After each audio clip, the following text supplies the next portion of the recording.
اللهم صل على سيدنا محمد يا رب صل وسلم دائما ابدا على حبيبي.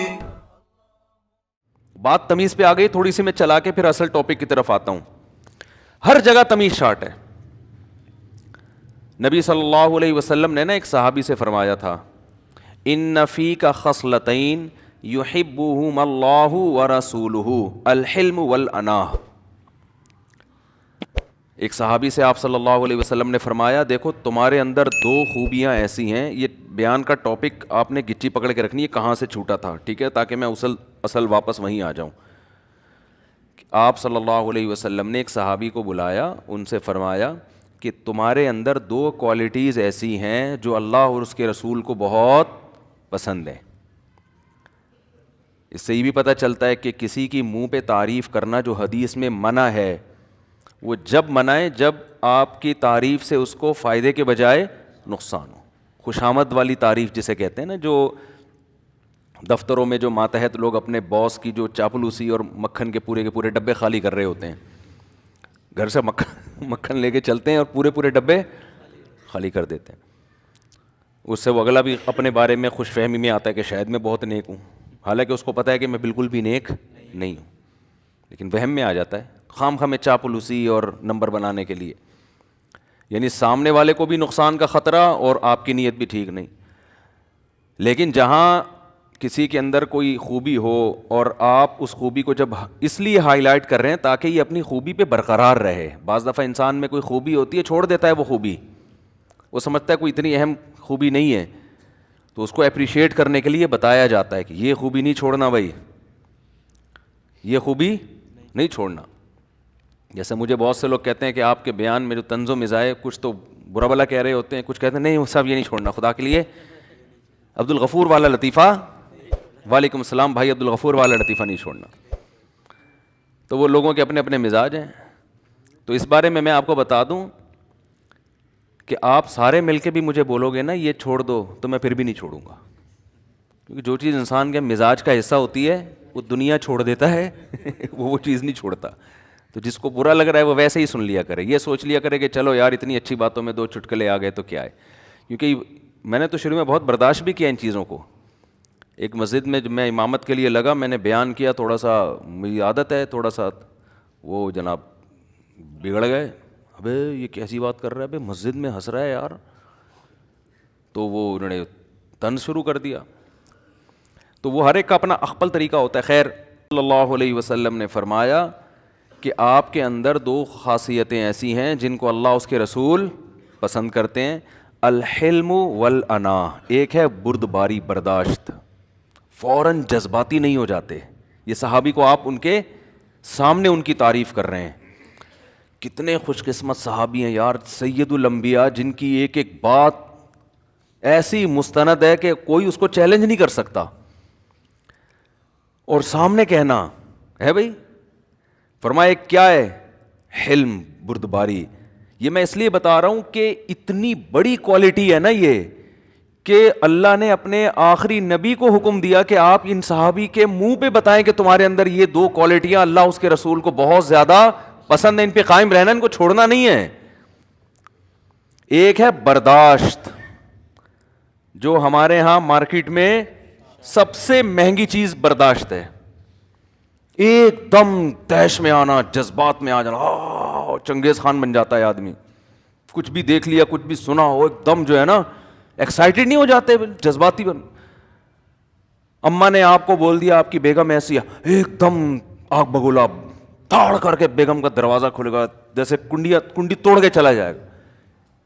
آج تو نے ایسا کیا ہے، آج تو نے ماں کو یہ بولا ہے. اور اگر بیگم نے کچھ بول دیا آپ کی اماں، ایک دم پاگل ہو جائے گا، آگ بگولا ہو جائے گا، میری ماں ایسی ہو گئی. دفتروں میں بھی ایسا ہی. بچہ آپ کا کہیں آپ نے دیکھ لیا چرسیوں میں بیٹھا ہوا ہے، خدا نخواستہ، باپ کو پتہ چلا، ایک دم جو ہے نا منہ سے جھاگ نکلنا شروع. او بھائی تمیز سے، آرام سے، آرام سے. چرسیوں میں بیٹھا ہے کوئی، میں نہیں کہہ رہا کوئی بات نہیں، مجھے ڈر ہی ہوتا ہے کہ آپ بھی جا کے بیٹھنا نہیں شروع کر دیں. بیٹھا ہے پی رہا ہوگا بہت زیادہ, یہی ہے نا, تو اب اس کو ذرا تمیز سے لے کے چلو. ایک دم آنکھوں سے آگ نکالنے کی ضرورت نہیں, ایک دم جذباتی ہونے کی ضرورت نہیں ہے, کیونکہ آپ کے جذباتی ہونے سے وہ چرس پینا چھوڑے گا نہیں, کیونکہ وہ پی کے آیا ہے, وہ آپ سے زیادہ جذباتی ہے.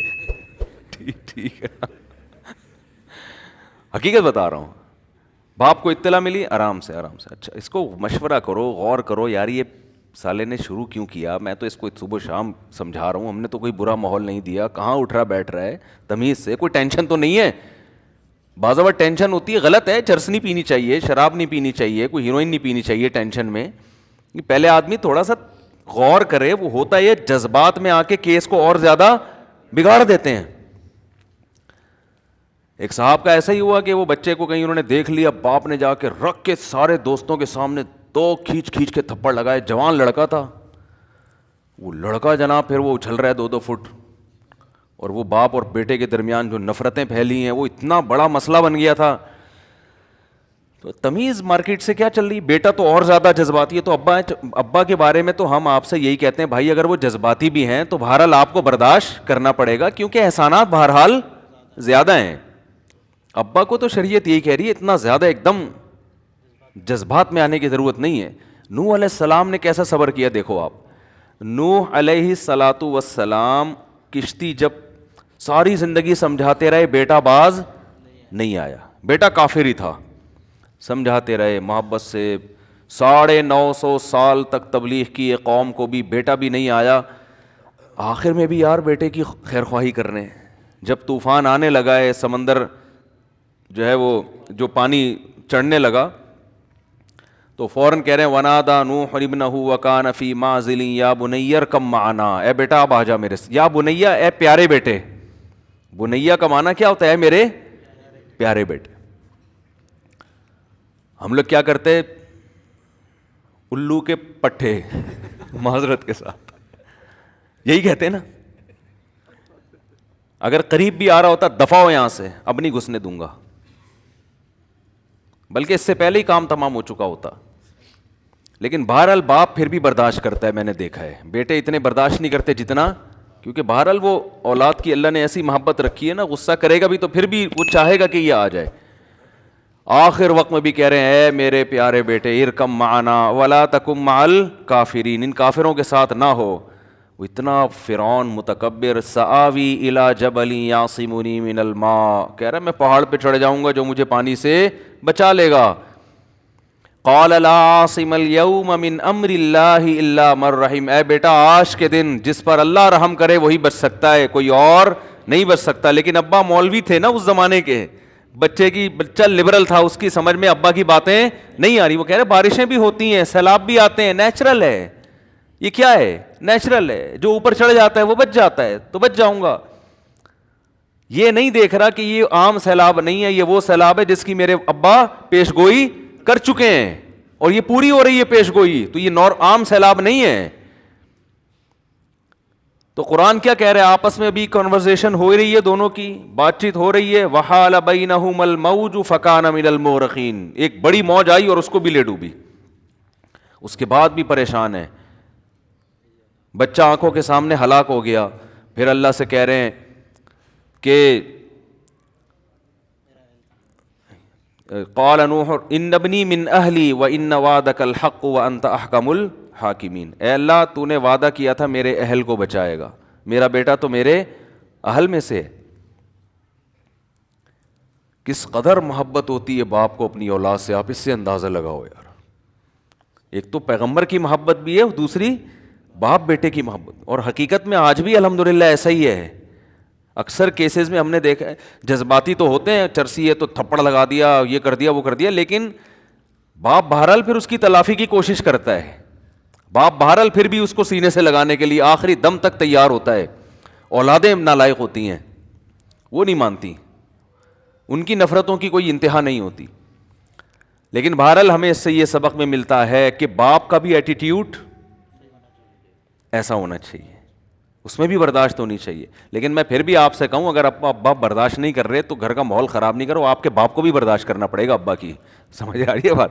شریعت میں حکم یہی ہے کہ باپ جیسا بھی ہو, اولاد نے بہرحال برداشت کرنا ہے. ہاں ناقابل برداشت معاملہ ہو جائے, جیسے ایک گھر میں جوائنٹ فیملی میں رہ رہے ہیں اور کوئی ابا کو بعض دفعہ ہو جاتا ہے کوئی مسئلہ ایسا, ابا اس طرح کے ہوتے ہیں کہ وہ عجیب بندے کو نفسیاتی بنا دیتے ہیں, بعض ایسے کیسز بھی ہوتے ہیں, تو پھر اس کا حل یہ کہ الگ رہو, بدتمیزی نہ کرو بلکہ الگ رہائش اختیار کر لو.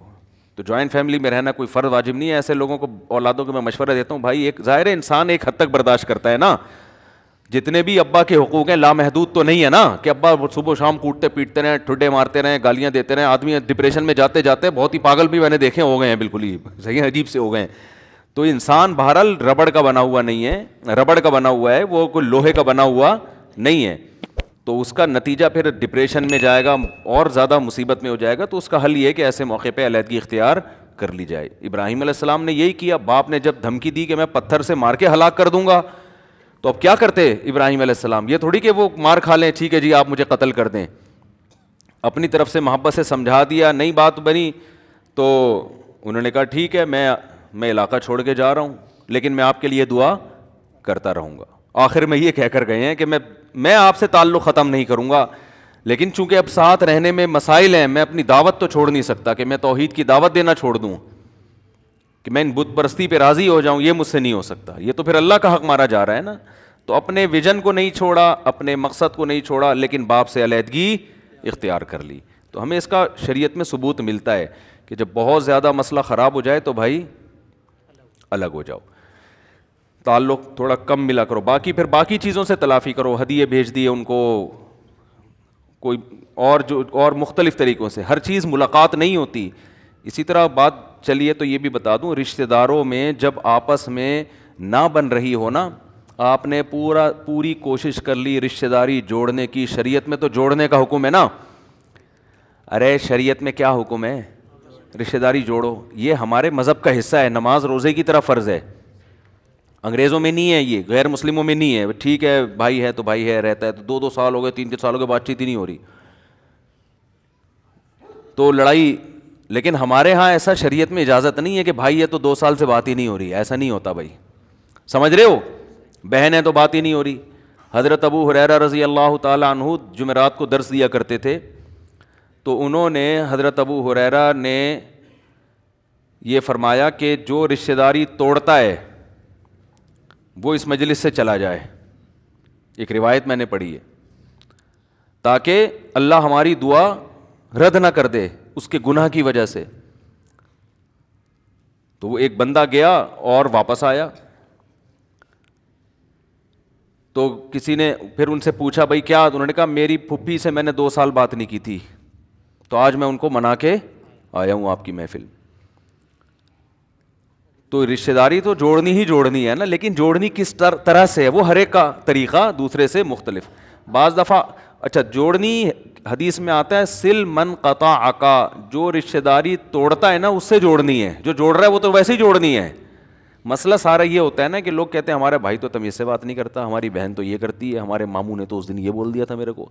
میں بھی کسی کا ماموں ہوں, یہاں بیٹھے ہوئے بانجے میرے نا, ہمارے ماموں نے تو اس دن یہ بول دیا تھا, ہمارا ان کے میں نے بول دیا تھا نا بیوہ سے نکاح کرنا چاہتے ہیں. یہ ہو سکتا ہے ان کے فیل کیا ہو انہوں نے, یار ہم نے آپ سے بولا تھا, آپ نے مائک میں بول دیا, تو ہو سکتا ہے ان کا میٹر گھوما ہو. تو ادھر خالہ نے یہ کہہ دیا, تو ماموں نے یہ کہہ دیا, کہ تو یہ سب گھروں میں چل رہا ہوتا ہے. تو نبی صلی اللہ علیہ وسلم نے فرمایا رشتہ داری جوڑنا اسے نہیں کہتے, لیس الواصل بالمکافاہ, رشتہ داری جوڑنے کی جو قرآن میں فضیلت ہے یہ اس کے لیے نہیں ہے جو بدلے کے طور پہ جوڑ رہا ہو, کہ آپ کی بہن کا آپ کے ساتھ اچھا سلوک ہے تو چلو ہم بھی کر لیں. یہ تو کرنا ہی ہے. اصل جو فضائل ہیں کہ توڑنے کی کوشش کر رہا ہو پھر بھی آپ کیا کریں, جوڑیں. اب یہ کام ہوتا ہے مشکل, کیونکہ جو تمیز سے بات نہیں کر رہا, آپ اگر محبت سے بھی کرو گے نا, بعض تو انسان کے بچے ہوتے ہیں وہ سدھر جاتے ہیں کہ یار ہم غیر اخلاقی حرکتیں کرتے ہیں لیکن یہ پھر بھی اچھا ہے, تو وہ اچھے بن جاتے ہیں. لیکن بعض ہوتے ہی مینوفیکچرنگ فالٹ ہوتا ہے ان کے اندر, کوئی سمجھ رہے ہیں, مینوفیکچرنگ فالٹ ہوتا ہے. تو اس میں یہ ہوتا ہے کہ آپ اچھے بن رہے ہیں, وہ اچھائی کو بھی الٹا لے کے جا رہے ہیں. اچھا اس لیے مجھ سے ہنس کے بات کرتے ہو, اصل میں مالدار آدمی ہوں نا, تو میرے پیسوں پہ نظر. ابا کی خدمت آپ کر رہے ہیں, ابا مجھے لگتا ہے تو میری وراثت پہ نظر جما کے بیٹھا ہوا ہے. بعض ہوتا ہے الٹا ہی, ہر چیز میں الٹا چل رہا ہے بندہ. تو ایسے موقع پہ پھر ہم بھی یہ مشورہ دیتے ہیں بھائی زیادہ کلوز ہونے کی ضرورت نہیں ہے, اس سے نفرتیں کم ہونے کے بجائے بڑھیں گی. زیادہ کلوز نہیں ہو, تھوڑا سا ریزرو رہو, دور رہو. اس کی تلافی اب کسی اور طریقے سے کرو, پیسے بھیج دیے, خیریت پوچھوا لی, وہ آپ خود فیصلہ کریں گے, وہ ہر آدمی اپنے بارے میں فیصلہ کرتا ہے. خیر, تو نبی صلی اللہ علیہ وسلم نے ان صحابی سے کیا فرمایا, تمہارے اندر 2 خصلتیں ایسی ہیں جو اللہ اس کے رسول کو بہت زیادہ پسند. ایک حلم, کیا مطلب, برداشت, ایک دم جذباتی نہیں ہو جاتے, کوئی بھی بات سنی نا اس کے بہت غور فکر کر کے فیصلہ کرتے ہو. دوسرا الاناہ, جلد بازی نہیں ہے, جب بردباری ہوتی ہے تو پھر جلد بازی بھی نہیں ہوتی, یہ دونوں لازم ملزوم ہیں. الحلم والاناہ, جلد بازی نہیں ہے, کوئی فیصلہ کرنے میں جلد بازی سے کام نہیں لیتے. حدیث میں آتا ہے العجلۃ من الشیطان, جلد بازی شیطان کی طرف سے ہے, والانات من الرحمن, اور سکون اور اطمینان کے ساتھ فیصلہ کرنے کی صلاحیت یہ کس کی طرف سے ہے, اللہ کی طرف سے. تو یہ اللہ کی طرف سے ہے یہ فیصلہ کرنے کی صلاحیت. تو یہ بات کہاں سے آئی تھی, جلد بازی پر. تو میں یہ کہہ رہا تھا کہ مارکیٹ سے جو چیز سب سے زیادہ شارٹ ہے وہ کیا چل رہی ہے, تمیز. اسے حلم اور اناہ کو جو ہے نا اردو میں تمیز سے تعبیر کرتا ہوں میں. اردو میں اس کو کیا کہتے ہیں, تمیز, یعنی تمیز. بھائی سمجھ رہے ہو, تو تمیز کیا چل رہی ہے مارکیٹ سے شارٹ چل. مفتی طارق مسعود صاحب کے بیانات سننے کے لیے youtube.com/مفتی طارق مسعود کو سبسکرائب کریں, اور اگر آپ لائیو ویڈیو کو کبھی بھی مس نہیں کرنا چاہتے ہیں تو سبسکرائب کرنے کے بعد بیل آئیکن پہ کلک کرنا مت بھولیں. جزاک اللہ.